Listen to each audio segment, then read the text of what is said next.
बिस्मिल्लाहिर्रहमानिर्रहीम। अस्सलाम वालेकुम नाज़रीन, आप यूट्यूब चैनल देख रहे हैं। मैं इमरान खान हूँ। बुशरा बीबी का पैगाम बाहर आया और वहाँ से पता चला कि इमरान खान साहब की हालत क्या है और उनकी आंख के हवाले से जो हुकूमत दावे कर रही है वो दावे कितने दुरुस्त हैं। सबसे पहले तो जो बुशरा बीबी की बहन है मरियम रियाज वट्टू, उनका स्टेटमेंट आप सुन लीजिए, फिर मैं आपको बताता हूँ इमरान खान की बहनें क्या कह रही हैं और इमरान खान साहब की अहलिया बुशरा बीबी ने जेल से क्या पैगाम भिजवाया है और इमरान खान साहब की हालत कैसी है, खास तौर पे उनकी बिनाई जिस आंख की मुतासर हुई है वहां मामलात कैसे हैं। एक तो मैं पहले आपको यह क्लियर कर दूं कि जो प्रेस रिलीज जारी की गई अस्पताल की इंतजामिया की जानिब से, यानी पिम्स ने रात गए एक प्रेस रिलीज जारी की थी। हालांकि रात गए कौन जारी करता है, कोई पीआरओ भी नहीं होता, कोई डिपार्टमेंट भी नहीं होता, लेकिन वो पहले से ही बनाया हुआ एक पेज उन्होंने जारी कर दिया था। तो वो जो पिम्स की जानिब से एक प्रेस रिलीज जारी की गई उसमें इमरान खान साहब की आंख के हवाले से कोई तफसीलात मौजूद नहीं है, यानी उसमें नहीं बताया गया कि कितने % उनकी हालत आंख की बेहतर है और किस हद तक बेहतर है। तो ऐसी कोई रिपोर्ट हमारे सामने नहीं है जिसमें हुकूमत ये दावा कर रही हो या डॉक्टर्स ये दावा कर रहे हो कि इमरान खान साहब की आंख ठीक हो रही है या पहले से बेहतर है या बेहतरी की तरफ जा रही है। अब मरियम रियाज वट्टू साहबा का जो स्टेटमेंट है वो कहती है मेरी भाभी और बुशरा बीबी की बेटी के खानदान ने बुशरा बीबी से मुलाकात की और चूंकि खान साहब को कल रात ही दूसरी इंजेक्शन लगाई गई है, इसलिए अभी यह कहना कबल अज़ वक्त है कि इसका कोई असर हुआ है या नहीं। इनकी आंख अभी भी सूजी हुई है और इनकी हालत गुज़िश्ता हफ्ते से बदस्तूर वैसी ही है जैसी पहले थी। खान साहब ने एक बार फिर जोर दिया है कि उनकी बहनें जो इनके वकला के साथ काम कर रही हैं फौरी इजाजत के लिए दरखास्तें दायर करें ताकि उनके जाती डॉक्टर्स उनका मुआयना कर सकें। ये जनाब मरियम रियाज वट्टू साहबा ने कहा, जो बुशरा बीबी की बहन है। उस्मा खानम जो इमरान खान की बहन है, उन्होंने एक ऐसा स्टेटमेंट दिया है जहां से शक्कू को शुबात मजीद बढ़ जाते हैं। उन्होंने कहा जी हमें यकीन नहीं है कि इमरान खान के जो ब्लड टेस्ट किए गए हैं ये इमरान खान के हैं या किसी और के हैं। कौन से टेस्ट किए हैं, किसके सामने किए हैं, टेस्ट का रिजल्ट इमरान खान का रिजल्ट है या किसी और का है। जब तक इन लोगों के सामने टेस्ट नहीं होंगे जिन पर हमें एतबार है तब तक हमें तसल्ली नहीं होगी। ये जो छुपा रहे हैं इसके पीछे क्या वजह है। देखें, ये इमरान खान वजीर आजम पाकिस्तान थे जब नवाज शरीफ साहब के जाली टेस्ट करके उन्हें बताया गया कि इनके तो प्लेटलेट्स बेड़े गर्क हो गया और हर थोड़ी देर के बाद एक जाली टेस्ट आ जाता था और दबाव मजीद बढ़ जाता था। अदालतों के अंदर मामला जा रहे थे, मीडिया के अंदर मामला जा रहे थे, हत्ता कि कैबिनेट को बैठ के फैसला करना पड़ा कि नवाज शरीफ के साथ करना क्या है। फिर अदालत को एक स्टाम्प पेपर देकर इमरान खान से इजाजत लेकर नवाज शरीफ साहब पाकिस्तान से बाहर चले गए। फिर एस्टेब्लिशमेंट के जो बहुत करीबी शख्स हैं फैसल वाडा, बल्कि वो खुद एस्टेब्लिशमेंट के अंदर ही होते हैं, तो फैसल वाडा ने ये इंकशाफ किया कि नवाज शरीफ का जो खून था वो नवाज शरीफ का नहीं था, बल्कि कुछ लोगों ने यहां तक बताया कि वो किसी जानवर का खून था और नवाज शरीफ की जाली रिपोर्टें बनाई गई थी। और हत्ता के फैसल वाडा ने कहा वो रिपोर्टें तो घर बैठकर बनाई गई थी, उनका तो किसी लेबोरेटरी से ताल्लुक कोई नहीं था। तो जाली रिपोर्टें नवाज शरीफ की बनाई गई थी। तो जिन्होंने नवाज शरीफ की जाली रिपोर्टें बना के उस वक्त के वजीर आजम इमरान खान को धोखा दिया, आज वही इमरान खान जेल के अंदर है तो वो अब धोखा नहीं दे सकते। बिल्कुल दे सकते हैं। जो वजीर आजम को चीट कर सकते हैं वो एक कैदी को चीट करने में उनको क्या प्रॉब्लम है, वो कर सकते हैं। अलीमा खानम का जो स्टेटमेंट है, क्योंकि अभी इमरान खान साहब की गैर मौजूदगी में अलीमा खानम ही फैमिली के मामलात को ऑलमोस्ट लीड करती हैं और उनका बयानिया जो है या उनका जो स्टेटमेंट है वो माना जाता है मुस्तरद। तो उन्होंने कहा जी इमरान खान ने पैगाम दिया कि उन्हें नजर नहीं आ रहा, मेरे डॉक्टरों को मुझ तक रसाई दी जाए। ये है जी सिंपल बात। फिर उन्होंने कहा जी कि इमरान खान से आज भी किसी की मुलाकात नहीं हुई। अलीमा खान ने बहनों के साथ जो है वो बाद में बाहर आके गुफ्तगू की और बुशरा बीबी की मुलाकात उनकी फैमिली के साथ हुई, उनके जरिए से जो है वो खबर बाहर आई और इमरान खान साहब ने पैगाम दिया कि उन्हें नजर नहीं आ रहा, मेरे डॉक्टरों को मुझ तक रसाई दी जाए। ये बात अलीमा खानम ने बताई बुशरा बीबी के खानदान से पूछकर। अब ये इमरान खान साहब की बहनें स्टेटमेंट दे रही हैं, बल्कि उन्हें चोट भी लग गई। नौरीन खानम को बड़ा अफसोसनाक, वो मैंने तस्वीर देखी, वीडियो देखी, बड़ी तकलीफ हुई मुझे भी। एक और खातून थी सद्दफ, उनको ज्यादा चोट लगी है, वो हॉस्पिटलाइज भी हो गई हैं, लेकिन अल्लाह का शुक्र है कि वो बचत हो गई, जान बच गई और कोई ऐसा नुकसान नहीं हुआ जिसकी भरपाई नहीं हो सकती। लेकिन ये खवातीन है तो रियासत को जो है वो इस तरह का रवैया नहीं रखना चाहिए। बहुत ही बदनसीबी है जो इस वक्त किया जा रहा है। बहरहाल इमरान खान साहब की जो रिपोर्टें हैं वो उनकी फैमिली के साथ शेयर नहीं की जा रही। अभी तक इमरान खान साहब के मुआलिजीन जो हैं वो उन्हें नहीं देख पाए। अभी तक उनकी फैमिली जो है वो इमरान खान साहब से नहीं मिल पाई। अब इसकी एक वजह तो ये है कि आसिम मुनीर साहब नहीं चाहते और उनकी ये जिद है कि इमरान खान का कोई स्टेटमेंट बाहर नहीं आना चाहता, क्योंकि उनका कोई स्टेटमेंट बाहर आता है तो मुझे चैलेंज करते हैं आसिम मुनीर साहब को, ये लगता है, और वो मुकाबला कर नहीं सकते।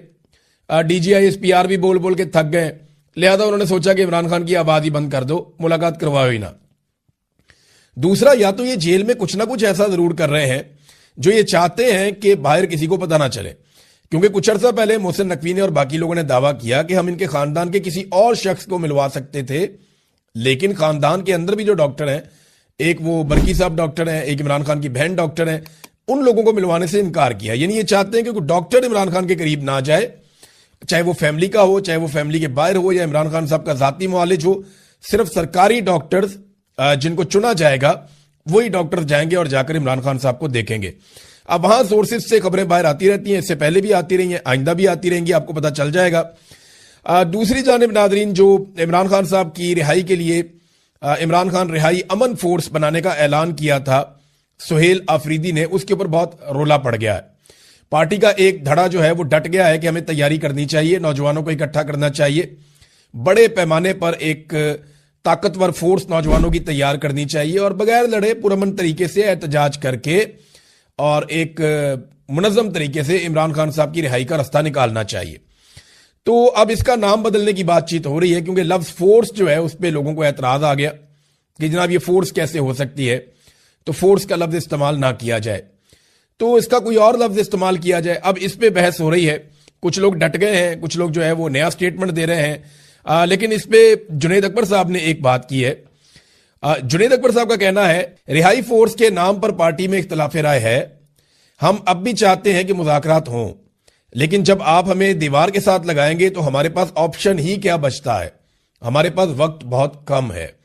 तो उन्हें एहतजाज करना पड़ेगा, वो भी इस बात को समझते हैं। एक तरफ तो यह एहतजाज का मामला बढ़ता जा रहा है, दूसरी तरफ पाकिस्तान में दहशतगर्दी कंट्रोल नहीं हो पा रही और पाकिस्तान की इंटेलिजेंस एजेंसीज दहशतगर्दी को रोकने में नाकाम है। यानी वो कोशिश करते हैं, कुछ वाकयात रुक भी जाते हैं, लेकिन वाकयात लगातार बढ़ते चले जा रहे हैं दहशतगर्दी के, और इसी की वजह से पाकिस्तान ने अफगानिस्तान के अंदर दहशतगर्दों के कुछ ठिकानों के ऊपर अटैक किया। पाकिस्तान का कहना है कि वहां बड़े पैमाने पर दहशतगर्द मारे गए हैं, जबकि अफगानिस्तान का यह कहना है कि वहां पे सिविलियंस की हलाकतें हुई हैं। इंडिया जो है वो अफगानिस्तान के नैरेटिव को सपोर्ट कर रहा है, जैसा कि हम सबको पता था। तो अभी एक और दहशतगर्दी का वाकया हुआ, ये बड़ा खौफनाक इंसिडेंट हुआ है भक्कर। इनमें किसी में भी इतना हौसला नहीं है कि ये मैदान के अंदर इमरान खान का मुकाबला करे, ये उसका सामना करने की जरूरत ही नहीं रखते। अब ये अपनी नालायकी, अपनी बदनीयती और अपनी बुजदली को छुपाने के लिए अवाम के सबसे बड़े लीडर को बेगुनाह जेल में रख के बैठे हुए हैं। खुद इनके छोटे छोटे दिमाग है। वो आदमी, उसका विजन है, वो उसने कोरोना से बचाया था इस मुल्क को। जहां दुनिया नाकाम हो गई, अमेरिका और यूरोप जैसे मुल्क जो है वहां पे तबाही हो गई, इमरान खान ने एक मिसाल कायम की थी, कमाल काम किया था। उस आदमी को जेल के अंदर बंद किया हुआ डफर्द है, जिनकी मोटी खोपड़ी, इनका दिमाग ही काम नहीं करता। भाई वो आपको तब अलिफ में नहीं पता थी जब वो इस कौम का हीरो था। वो इतना तगड़ा आदमी है, इतना बड़ा आदमी है, ये सारे बोनों ने मिलकर उसको जेल में बंद कर दिया, उसका बाहर सामना ही नहीं कर सकते और कोई वजह नहीं है। तोशाखाना 2 का केस चलाया जा रहा है अदालत में। अब पाकिस्तान तहरीक इंसाफ चाहती है कि पहले अलकादर में इमरान खान साहब की जमानत हो जाए, वो बाहर आ जाए, फिर चलाते रहे तोशाखाना 2 का केस। लेकिन जो एस्टेब्लिशमेंट है उसकी ख्वाहिश ये है कि इमरान खान साहब जेल के अंदर ही मौजूद हों, पहले उन्हें तोशाखाना 2 में सजा सुनाई जाए ताकि वो जेल के अंदर रहे, और फिर उन्हें अलकादर में जमानत दी जाए। इनका तरीका वारदात ये है। 8 महीने से इमरान खान ने और उनकी एहलिया ने तोशाखाना 2 में बरियत की दरखास्त दी हुई है, जिसको नहीं सुना जा रहा। ये जरा देखिए आप, पंजूथा साहब ने बताया इमरान खान साहब ने दोबारा उसमें एक दरखास्त दायर कर दी है कि यह समात रोकी जाए।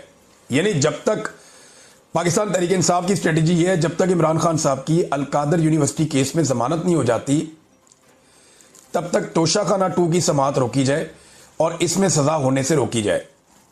अगर तोशाखाना 2 में सजा रोक दी जाती है और इमरान खान साहब अलकादर में जमानत ले लेते हैं तो फिर तो वो बाहर आ जाएंगे। या कोई नया मुकदमा बनाना पड़ेगा उन्हें अंदर रखने के लिए। तो इमरान खान और बुशरा बीबी की तोशाखाना 2 की केस में बरियत की दरखास्तों पर इस्लामाबाद हाई कोर्ट में 8 महीने से एक भी बाकायदा समाअत नहीं हुई। नवाज शरीफ के लिए ये सिस्टम एयरपोर्ट पहुंच जाती है अदालत कि मियां साहब ने अंगूठा लगाना है, और इमरान खान की 8 महीने से एक भी समाअत नहीं हुई तोशाखाना 2 के केस में। ये हालात हैं। और ये जज कौन है? ये वही जज हैं जिनको 26वीं आईनी तरमीम के बाद लाया गया, जस्टिस इनाम अमीन मिनहास। इन्होंने 23 और 28 जनवरी को 2 समाअतें की थी। तब से ये मामला ठंडा पड़ा हुआ है। फिर 25 अप्रैल को हमारी एक दरखास्त मंजूर की गई, लेकिन यह मामला अभी तक नहीं सुना गया। ये पाकिस्तान तहरीक इंसाफ का मौक़िफ़ है। लेकिन इमरान खान साहब ने और बुशरा बीबी ने, अब ये एक वकला का एक और तरीका है कि कुछ भी करके इमरान खान साहब को बाहर निकालने का इंतजाम किया जाए। तोशाखाना 2 में देखें, वकील तो बेचारे अपनी कोशिश करेंगे ना, जोर लगाएंगे, अदालतों में जाएंगे, लेकिन एस्टेब्लिशमेंट ने जब यह फैसला किया हुआ कि इमरान खान को हमने बाहर नहीं निकालना, तो वो कोई और रास्ता देख लेंगे इमरान खान को जेल में रखने का। यानी वो 9 मई के अंदर कोई और एक चीज करके गिरफ्तारी डाल देंगे, कोई खुफिया कहीं से मुकदमा उठाएंगे जी इसमें इमरान खान मुलविस था, गिरफ्तारी डाल देंगे। कोई एक चीज कहीं से भी उठा के वो इमरान खान साहब को फिक्स करेंगे, क्योंकि पाकिस्तान की मिलिट्री एस्टेब्लिशमेंट या खास तौर पे हाफिज सैयद आसिम मुनीर साहब जो इस वक्त फील्ड मार्शल भी हैं, उन्हें अपनी एक्सटेंशन तक इमरान खान साहब को जेल में रखना पड़ेगा, क्योंकि इमरान खान साहब कॉम्प्रोमाइज करेंगे नहीं, वो बाहर आगे इसकी मुखालफत करेंगे। और आसिम मुनीर साहब जो है वो अभी कंटिन्यू करना चाहते हैं इस नौकरी पे। वैसे कोई भी आर्मी चीफ आता है वो कभी रिटायर होना ही नहीं चाहता, वो चाहता है कि वो इसी सीट के ऊपर रहे और मरते दम तक यहीं पे रहे। मुशर्रफ भी कहता था कि वर्दी मेरी खाल है, लेकिन वर्दी तो उतारनी पड़ी फिर, तो वर्दी तो एक दिन उतर जाती है। मुशर्रफ की भी उतर गई थी, बाकियों की भी उतर गई थी, तो वर्दी तो उतर ही जाती है, ये हमेशा रहती नहीं है। ईमान मजारी साहिबा ने इनका जो मामला है उस पर एक स्टेटमेंट दिया है, लेकिन उससे पहले जो जज साहब ने स्टेटमेंट दिया ये जरा आप देखें, क्योंकि मुजम्मत आ रही है हर तरफ से।